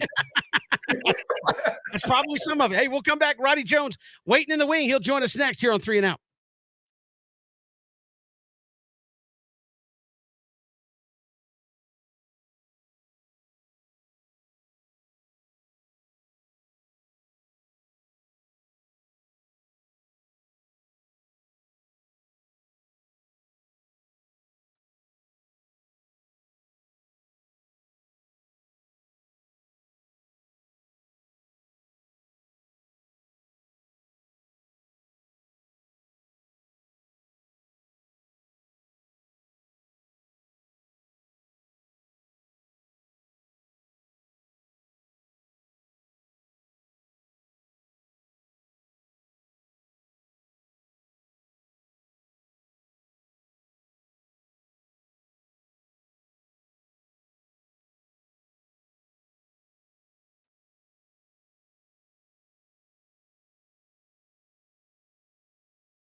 Good to have you back here on 3 and Out. Kevin Thomas and Ben Troop. Glad you're making us a part of your day. The ACC, Ben, today said, hey, we're doing away with divisions after this next college football season, and we're just going to go play 3-5-5. 3 commons, 5 rotating. We're going to play everybody through the conference. We're going to do that relatively quickly. We're going to do it in 2023. And joining us here to talk about that, former Georgia Tech running back, ESPN college football analyst, Roddy Jones joins us here on the show. Roddy, welcome. How are you? I'm great, guys. Appreciate you having me. How are you guys? We're doing fantastic. So the ACC makes its decision. It's going to be after this college football season. Why go to that model? What's the importance of ditching the divisions? Well, there was a lot of talk coming out of spring meetings that this is the way they were going to go. As soon as the NCAA got rid of its requirement that you have divisions to play a championship game if you had over, I believe it's 10 teams. So the reason that you would do it quickly is quite honestly to get matchups and to get out of there's no reason to keep it, honestly. Like, we've gotten to the point where with 8 conference games and 14 teams, the infrequency, we've kind of seen the full cycle of the infrequency that you play people. And the fact that, Duke didn't play Clemson for the first, 12 years or something like that, or play at Clemson first 12 years of the new situation was one of those things, and every school had that. It was one of those things that I think people found untenable. It's better for the student athlete getting the experience to play every school in your conference, getting a chance to play at every school in your conference. That's a better experience for the student athlete. And then if you're thinking about, college football playoff possibility, you want the best teams playing in the conference championship game, so you have that possibility as well. But there were too many reasons to get rid of it for it not to happen. The Pac-12 is going to it this year. You've got a number of other conferences. The Mountain West announced that they were going to it next year. I think you're going to see the vast majority of conferences go through something like this and get rid of the divisions.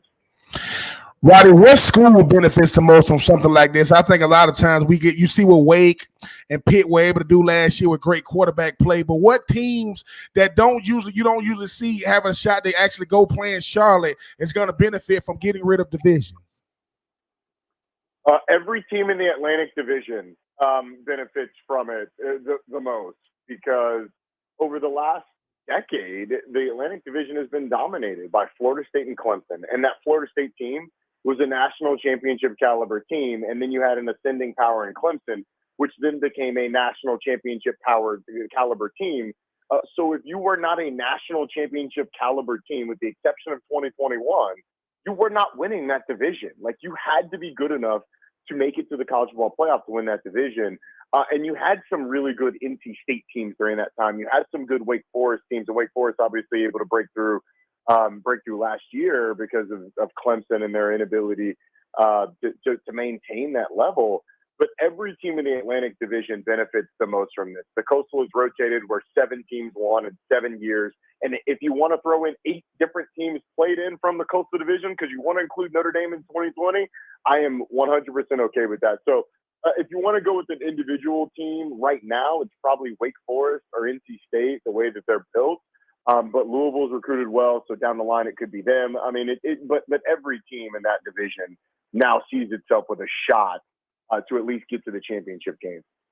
Roddy, does that help your playoff chances, not only in the short term, because obviously you'll have the 2 potentially highest rated teams playing each other in the championship game, but obviously it looks like there could be expansion. Does that help ensure that you would get multiple teams in some kind of expanded format as well? Yeah, I guess. Look, the truth of the matter is you're not going to be able to manufacture getting multiple teams. Teams have to be good enough to make the college football playoff. And even if you go to 12, were there a handful of years where the ACC probably gets 2 in? I think that probably happens regardless of divisions, but it certainly doesn't hurt you. So, in this situation, if you have a team that's a 10-win NC State team that's playing an 11-win or a 12-win Clemson team in the conference championship game, I think that whoever loses that game, if it's not the higher ranked team, is still going to kind of be on that bubble. So maybe in some ways it helps, although I think with going to 12, a team that would have gotten in, before is even if they stuck with divisions, probably gets in anyway. So I'm not sure it helps as much as people want to make a team like it, but it certainly doesn't hurt you, playing with the two best teams in the conference championship game. And Ryder, you talked earlier about a lot of teams getting away from divisions, but we live in a world today. It's all about who kind of started the trend. If the ACC seems to be doing this before everybody else, it kind of feel good to see the ACC, whether it's perceived or not, kind of leading the way when you look at all the different changes going on in today's world of college football. Yeah, I think it definitely does. The ACC for so long. John Swofford was a more conservative commissioner, and I think you had a lot of good commissioners that were, been in it for a long time or a little more conservative. I like that the ACC is sort of taking the bold move of being out there first. Now, again, it was sort of a no-brainer. Had they not done it, we would have started to question the leadership of the conference a little bit. The fact that they announced it so soon, and then they announced the matchups through 2026 in the conference, that's cool. People can start to market to that. Coaches can start to recruit to that as well, which I think is very beneficial. So I do like that the ACC was not timid in this. They weren't, they didn't waffle on what was going to happen. They made a decision that they were going to go to it. Probably made it months ago. Figured out who those divisional or who those permanent games were going to be. Those permanent rivals were going to be. And then once you figured out the rest of the schedule, you go ahead and announce it. So I like that the ACC was out front. Although, the Pac-12 ditched divisions and said, hey, we're going to this right now as soon as the NCAA voted on it. So while the Pac-12 didn't announce their schedule out to 2026, the Pac-12 was the one that really was out ahead of this thing. Roddy Jones, ESPN college football analyst, joining us here. How much of what they're trying to do now, and as you said, it was interesting. They put out the schedule for 4 years. I think that's when the college football playoff current format runs out. Also, I believe right about the time Texas and Oklahoma go to the SEC. Are there moves the ACC is looking at doing? Do you think there'll be some reaction once Oklahoma and Texas actually jump in? They'll be the only conference with 16, I believe, at that point. Do you believe the ACC is exploring those options, or do you really feel like 14/15, depending on how you view Notre Dame, as we said, is that where they want to be? Is that where they want to live? I think it's where they're going to have to live, to be honest with you. Every league should be looking out for partners now. But the issue is, if you're going to, if you're going to pay out, let's say the ACC pays out $50 million a year to its constituents this year. If you're going to add a team, they have to bring $50 million worth of value to a TV contract. And there aren't that many teams out there that do that. None of them in the ACC footprint. So, and none of them, none of them that are in the ACC footprint are not in the SEC or the Big Ten or Notre Dame, who has no real legitimate reason that has changed to jump in the ACC. So no, I think 14 teams is where the ACC is going to be, and that's why I think seeing the ACC be aggressive and to go into this scheduling model and protecting some of those matchups that would project out are key, and sort of taking some bets with the permanent rivals that some of these schools will catch on and maybe form some rivalries. That's why I think the ACC has to be forward thinking in some of this stuff, because they're at a massive disadvantage when it comes to the TV contract of the Big Ten, or what the Big Ten's going to sign for, of the SEC, obviously, with the inventory that they're going to have with Oklahoma and Texas coming over, and the bump in revenue that they're going to get from ESPN's deal to take over their number one game every week. The ACC has to really be out in front of this stuff and think outside the box with the 14 teams that they have. And right, that being said, I mean, when you look, every conference is top heavy. Every conference uses certain teams as the pusher of the conference. I know Clemson has been that pusher of the ACC as of late, even though Pitt and obviously Wake Forest did what they did last year. What teams have to become more of a consistent contender in their eyes of just onlookers? Does it have to be Miami? Does it have to be North Carolina? Does it have to be Florida State? Are there teams not named Clemson that can help boost that reputation to get more to that forward thinking as you keep mentioning? 1000%. And look, it's no secret on who it is. It's number 1 and 1A. It's Miami and Florida State. Like, the entire conference was set up around those two teams playing in the championship game. Clemson was an afterthought when the divisions were formed in terms of what was going to happen and who was going to play in the championship game. So Miami and Florida State are 1 and 1A. But for the league to be at its best, Miami and Florida State have to get back to where they are. And I think Miami will get there. It's almost, I don't want to say it's inevitable, but the investment that they've made in the football program, it would make it very disappointing, more disappointing than it's been. It would make it very disappointing if they're not. If that happens and Florida State lags behind, like, their fans are going to go crazy. So you'd expect them to get better. But I think the league needs Wake Forest to maintain its success for the better part of a decade.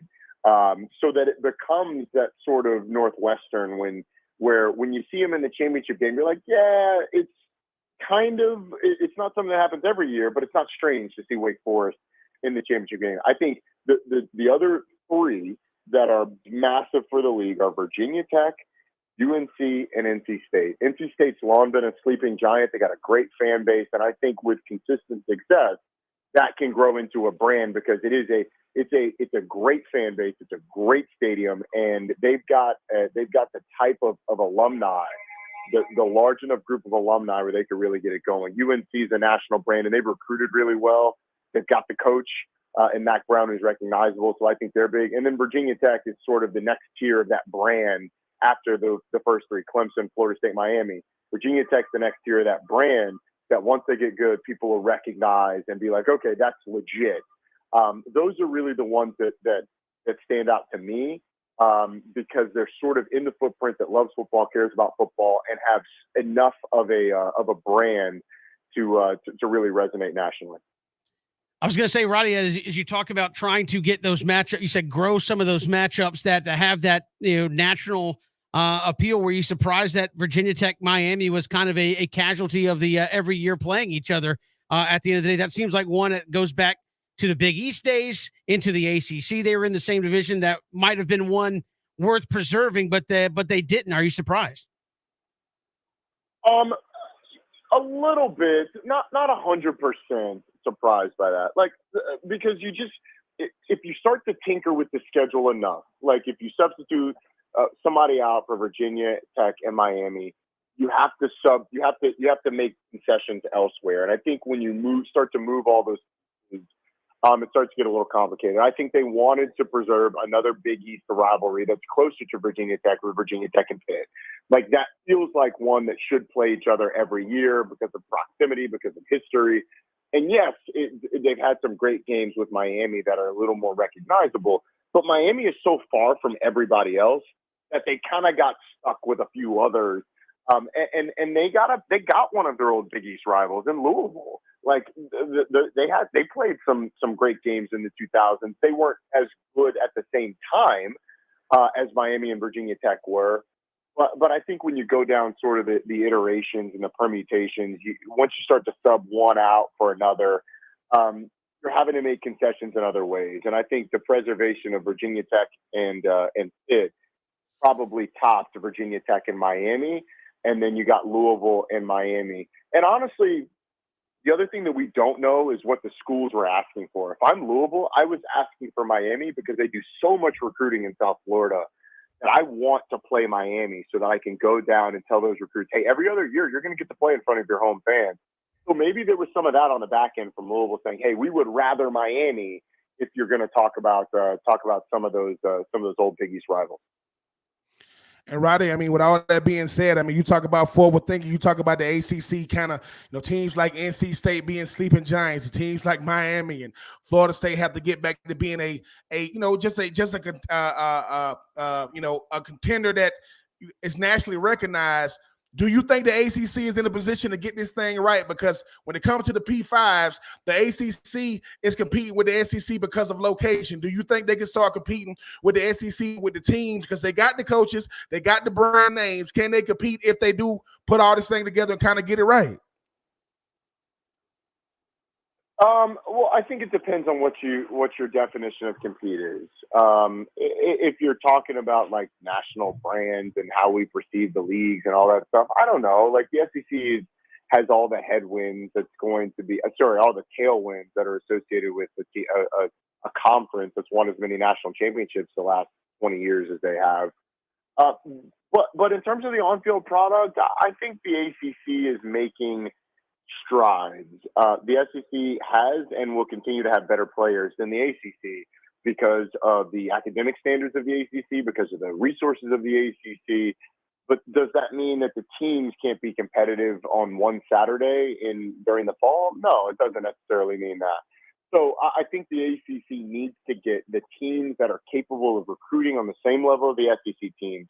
Those have to be good as the second tier SEC teams. Like maybe not Alabama on its best year, or LSU on its best year, but when those teams are not on their best year, and where Kentucky is every year, and where Tennessee was last year, and will probably be this year, those teams should compete at least with that, and then have a chance to be national champions.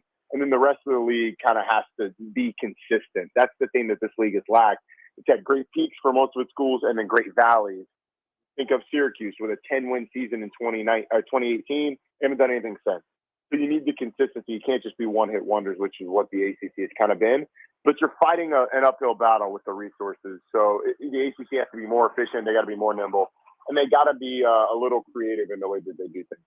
Roddy Jones joining us here on 3 and Out. Roddy, appreciate the time. Thanks so much. Yeah, guys, appreciate y'all. Appreciate it. Roddy Jones joining us, ESPN college football analyst and former Georgia Tech running back joining us here on the show. We'll come back, get you ready for some Braves baseball. Braves and Phillies starting off a series this evening. We'll get to that next. 3 and Out, Southern Pigskin Radio Network.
Thanks for joining us here on 3 and Out. Real short segment as we get you ready for the Braves and the Phillies. No Ronald Acuna Jr. tonight. He is out still nursing that ankle. Kenley Jansen on the DL or IL with that irregular heartbeat. We wish him the best. But Charlie Morton, Zach Wheeler coming your way next. We'll see you tomorrow on 3 and Out.